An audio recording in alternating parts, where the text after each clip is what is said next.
ਅਗਲੀ ਖਬਰ ਵੱਲ ਚਲੀਏ। ਅੱਜ ਦਾ ਜਿਹੜਾ ਪੋਲੀਟੀਕੋ ਮੈਗਜ਼ੀਨ ਆ ਉਹਨਾਂ ਨੇ ਕਾਫੀ ਵੱਡੀ ਰਿਪੋਰਟ ਛਾਪੀ ਆ ਵੀ ਜਿਹੜਾ ਕੋਲੈਪਸ ਹੋਇਆ ਕੈਨੇਡਾ ਤੇ ਯੂਕੇ ਟ੍ਰੇਡ ਡੀਲ ਦਾ ਉਹ ਕੀ ਕਾਰਨ ਆ। ਟਰੰਪ ਉਹਨਾਂ ਨੇ ਬਲੇਮ ਕੀਤਾ ਸੀ ਵੀ ਰੀਗਨ ਦੀ ਐਡ ਜਿਹੜੀ ਇਹਨਾਂ ਨੇ ਵਰਤੀ ਆ ਇੱਕ ਡਗ ਫੋਰਡ ਜਿਹੜੇ ਉੱਥੇ ਜਿਹੜੀ ਉਹਨਾਂ ਦੀ ਓਨਟਾਰੀਓ ਓਨਟਾਰੀਓ ਦੇ ਸਟੇਟ ਦੇ ਪ੍ਰੀਮੀਅਰ ਪ੍ਰੀਮੀਅਰ ਆ ਜਾਂ ਉਹਨਾਂ ਨੇ ਐਡ ਵਰਤੀ ਪਈ $70 ਮਿਲੀਅਨ ਲਾਤਾ ਉਹਦੇ ਤੇ। ਪਰ ਕਹਿੰਦੇ ਵੀ ਇੱਕ ਕਾਰਨ ਇਹਦੇ ਪਿੱਛੇ ਆਟੋਜ਼ ਦਾ ਵੀ ਲੈ ਕੇ ਹੈਗਾ ਆ। ਕਿਉਂਕਿ ਅਮਰੀਕਾ ਦੇ ਵਿੱਚ ਬਹੁਤ ਸਾਰੀਆਂ ਆਟੋਜ਼ ਬਣਦੀਆਂ ਤੁਹਾਨੂੰ ਪਤਾ ਹੀ ਆ ਤੇ ਕੈਨੇਡਾ ਦੇ ਵਿੱਚ ਆਟੋ ਦੇ ਪਾਰਟਸ ਬਹੁਤ ਆ। ਪੀਟ ਹੋਇਕਸਟਰਾ ਕਰਕੇ ਇੱਕ ਯੂਐਸ ਇੰਵੈਸਟਰ ਟੂ ਕੈਨੇਡਾ ਆ, ਉਹਨਾਂ ਨੇ ਕਿਹਾ ਵੀ ਮੀਟਿੰਗ ਬੜੀ ਵਧੀਆ ਹੋਈ ਜਦੋਂ ਪਿਛਲੀ ਵਾਰੀ ਮਾਰਕ ਕਾਰਨੀ ਹੋਣੀ ਆਏ, ਟਰੰਪ ਹੋਣਾ ਨੇ ਬਾਲਰੂਮ ਮੁੱਦਾ ਡਿਸਕਸ ਕੀਤਾ ਓਵਲ ਆਫਿਸ ਦੇ ਵਿੱਚ।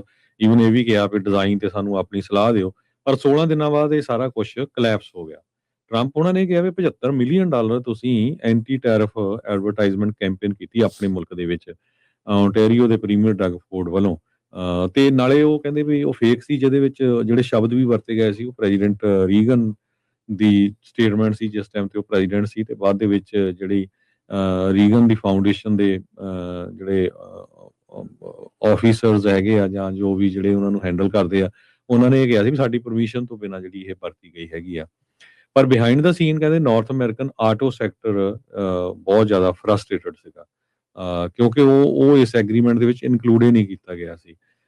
ਕਾਰਨੀ ਦੀ ਜਿਹੜੀ ਲਿਬਰਲ ਗਵਰਨਮੈਂਟ ਆ ਉਹਨਾਂ ਨੇ ਡਿਟਰੋਇਟ ਦੀ ਜਿਹੜੀ ਆਟੋ ਮੇਕਰਸ ਆ ਉਹਨਾਂ ਨੂੰ ਥ੍ਰੈਟ ਕੀਤਾ ਸੀ ਵੀ ਕਾਸਟ ਆਫ ਇੰਪੋਰਟਿੰਗ ਜਿਹੜੀ ਆ ਕੈਨੇਡਾ ਨੂੰ ਉਹ ਅਸੀਂ ਵਧਾਵਾਂਗੇ।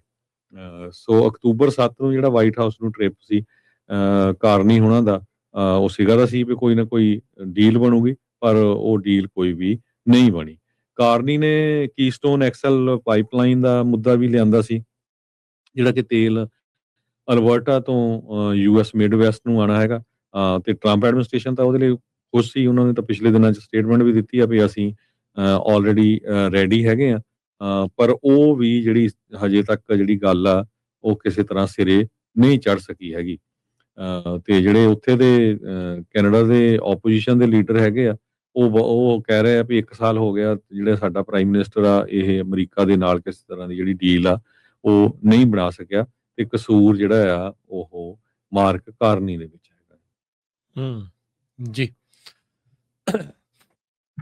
ਅਗਲੀ ਖਬਰ ਵੱਲ ਚਲੀਏ। ਅੱਜ ਦਾ ਜਿਹੜਾ ਪੋਲੀਟੀਕੋ ਮੈਗਜ਼ੀਨ ਆ ਉਹਨਾਂ ਨੇ ਕਾਫੀ ਵੱਡੀ ਰਿਪੋਰਟ ਛਾਪੀ ਆ ਵੀ ਜਿਹੜਾ ਕੋਲੈਪਸ ਹੋਇਆ ਕੈਨੇਡਾ ਤੇ ਯੂਕੇ ਟ੍ਰੇਡ ਡੀਲ ਦਾ ਉਹ ਕੀ ਕਾਰਨ ਆ। ਟਰੰਪ ਉਹਨਾਂ ਨੇ ਬਲੇਮ ਕੀਤਾ ਸੀ ਵੀ ਰੀਗਨ ਦੀ ਐਡ ਜਿਹੜੀ ਇਹਨਾਂ ਨੇ ਵਰਤੀ ਆ ਇੱਕ ਡਗ ਫੋਰਡ ਜਿਹੜੇ ਉੱਥੇ ਜਿਹੜੀ ਉਹਨਾਂ ਦੀ ਓਨਟਾਰੀਓ ਸਟੇਟ ਦੇ ਪ੍ਰੀਮੀਅਰ ਆ ਜਾਂ ਉਹਨਾਂ ਨੇ ਐਡ ਵਰਤੀ ਪਈ $70 ਮਿਲੀਅਨ ਲਾਤਾ ਉਹਦੇ ਤੇ। ਪਰ ਕਹਿੰਦੇ ਵੀ ਇੱਕ ਕਾਰਨ ਇਹਦੇ ਪਿੱਛੇ ਆਟੋਜ਼ ਦਾ ਵੀ ਲੈ ਕੇ ਹੈਗਾ ਆ। ਕਿਉਂਕਿ ਅਮਰੀਕਾ ਦੇ ਵਿੱਚ ਬਹੁਤ ਸਾਰੀਆਂ ਆਟੋਜ਼ ਬਣਦੀਆਂ ਤੁਹਾਨੂੰ ਪਤਾ ਹੀ ਆ ਤੇ ਕੈਨੇਡਾ ਦੇ ਵਿੱਚ ਆਟੋ ਦੇ ਪਾਰਟਸ ਬਹੁਤ ਆ। ਪੀਟ ਹੋਇਕਸਟਰਾ ਕਰਕੇ ਇੱਕ ਯੂਐਸ ਇੰਵੈਸਟਰ ਟੂ ਕੈਨੇਡਾ ਆ, ਉਹਨਾਂ ਨੇ ਕਿਹਾ ਵੀ ਮੀਟਿੰਗ ਬੜੀ ਵਧੀਆ ਹੋਈ ਜਦੋਂ ਪਿਛਲੀ ਵਾਰੀ ਮਾਰਕ ਕਾਰਨੀ ਹੋਣੀ ਆਏ, ਟਰੰਪ ਹੋਣਾ ਨੇ ਬਾਲਰੂਮ ਮੁੱਦਾ ਡਿਸਕਸ ਕੀਤਾ ਓਵਲ ਆਫਿਸ ਦੇ ਵਿੱਚ। ਈਵਨ ਇਹ ਵੀ ਕਿਹਾ ਵੀ ਡਿਜ਼ਾਈਨ ਤੇ ਸਾਨੂੰ ਆਪਣੀ ਸਲਾਹ ਦਿਓ। ਪਰ 16 ਦਿਨਾਂ ਬਾਅਦ ਇਹ ਸਾਰਾ ਕੁਝ ਕਲੈਪਸ ਹੋ ਗਿਆ। ਟਰੰਪ ਉਹਨਾਂ ਨੇ ਕਿਹਾ ਵੀ $75 ਮਿਲੀਅਨ ਤੁਸੀਂ ਐਂਟੀ ਟੈਰਿਫ ਐਡਵਰਟਾਈਜ਼ਮੈਂਟ ਕੈਂਪੇਨ ਕੀਤੀ ਆਪਣੇ ਮੁਲਕ ਦੇ ਵਿੱਚ ਓਨਟਾਰੀਓ ਦੇ ਪ੍ਰੀਮੀਅਰ ਡਗ ਫੋਰਡ ਵੱਲੋਂ। ਤੇ ਨਾਲੇ ਉਹ ਕਹਿੰਦੇ ਵੀ ਉਹ ਫੇਕ ਸੀ, ਜਿਹਦੇ ਵਿੱਚ ਜਿਹੜੇ ਸ਼ਬਦ ਵੀ ਵਰਤੇ ਗਏ ਸੀ ਉਹ ਪ੍ਰੈਜ਼ੀਡੈਂਟ ਰੀਗਨ ਦੀ ਸਟੇਟਮੈਂਟ ਸੀ ਜਿਸ ਟਾਈਮ ਤੇ ਉਹ ਪ੍ਰੈਜ਼ੀਡੈਂਟ ਸੀ। ਤੇ ਬਾਅਦ ਦੇ ਵਿੱਚ ਜਿਹੜੀ ਰੀਗਨ ਦੀ ਫਾਊਂਡੇਸ਼ਨ ਦੇ ਜਿਹੜੇ ਆਫੀਸਰਸ ਹੈਗੇ ਆ ਜਾਂ ਜੋ ਵੀ ਜਿਹੜੇ ਉਹਨਾਂ ਨੂੰ ਹੈਂਡਲ ਕਰਦੇ ਆ, ਉਹਨਾਂ ਨੇ ਇਹ ਕਿਹਾ ਸੀ ਵੀ ਸਾਡੀ ਪਰਮਿਸ਼ਨ ਤੋਂ ਬਿਨਾਂ ਜਿਹੜੀ ਇਹ ਵਰਤੀ ਗਈ ਹੈਗੀ ਆ। ਪਰ ਬਿਹਾਈਂਡ ਦਾ ਸੀਨ ਕਹਿੰਦੇ ਨਾਰਥ ਅਮਰੀਕਨ ਆਟੋ ਸੈਕਟਰ ਬਹੁਤ ਜ਼ਿਆਦਾ ਫਰਸਟ੍ਰੇਟਡ ਸੀਗਾ ਕਿਉਂਕਿ ਉਹ ਇਸ ਐਗਰੀਮੈਂਟ ਦੇ ਵਿੱਚ ਇਨਕਲੂਡ ਹੀ ਨਹੀਂ ਕੀਤਾ ਗਿਆ ਸੀ। ਕਾਰਨੀ ਦੀ ਜਿਹੜੀ ਲਿਬਰਲ ਗਵਰਨਮੈਂਟ ਆ ਉਹਨਾਂ ਨੇ ਡਿਟਰੋਇਟ ਦੀ ਜਿਹੜੀ ਆਟੋ ਮੇਕਰਸ ਆ ਉਹਨਾਂ ਨੂੰ ਥ੍ਰੈਟ ਕੀਤਾ ਸੀ ਵੀ ਕਾਸਟ ਆਫ ਇੰਪੋਰਟਿੰਗ ਜਿਹੜੀ ਆ ਕੈਨੇਡਾ ਨੂੰ ਉਹ ਅਸੀਂ ਵਧਾਵਾਂਗੇ। ਸੋ ਅਕਤੂਬਰ 7 ਨੂੰ ਜਿਹੜਾ ਵਾਈਟ ਹਾਊਸ ਨੂੰ ਟ੍ਰਿਪ ਸੀ ਕਾਰਨੀ ਹੋਣਾ ਦਾ, ਉਹ ਸੀਗਾ ਦਾ ਸੀ ਵੀ ਕੋਈ ਨਾ ਕੋਈ ਡੀਲ ਬਣੂਗੀ, ਪਰ ਉਹ ਡੀਲ ਕੋਈ ਵੀ ਨਹੀਂ ਬਣੀ। ਕਾਰਨੀ ਨੇ ਕੀਸਟੋਨ ਐਕਸਲ ਪਾਈਪਲਾਈਨ ਦਾ ਮੁੱਦਾ ਵੀ ਲਿਆਂਦਾ ਸੀ, ਜਿਹੜਾ ਕਿ ਤੇਲ ਅਲਬਰਟਾ ਤੋਂ ਯੂਐਸ ਮਿਡਵੈਸਟ ਨੂੰ ਆਣਾ ਹੈਗਾ। ਤੇ ਟਰੰਪ ਐਡਮਿਨਿਸਟ੍ਰੇਸ਼ਨ ਤਾਂ ਉਹਦੇ ਲਈ ਖੁਸ਼ ਸੀ, ਉਹਨਾਂ ਨੇ ਤਾਂ ਪਿਛਲੇ ਦਿਨਾਂ 'ਚ ਸਟੇਟਮੈਂਟ ਵੀ ਦਿੱਤੀ ਆ ਵੀ ਅਸੀਂ ਆਲਰੇਡੀ ਰੈਡੀ ਹੈਗੇ ਆ। ਪਰ ਉਹ ਵੀ ਜਿਹੜੀ ਹਜੇ ਤੱਕ ਜਿਹੜੀ ਗੱਲ ਆ ਉਹ ਕਿਸੇ ਤਰ੍ਹਾਂ ਸਿਰੇ ਨਹੀਂ ਚੜ ਸਕੀ ਹੈਗੀ।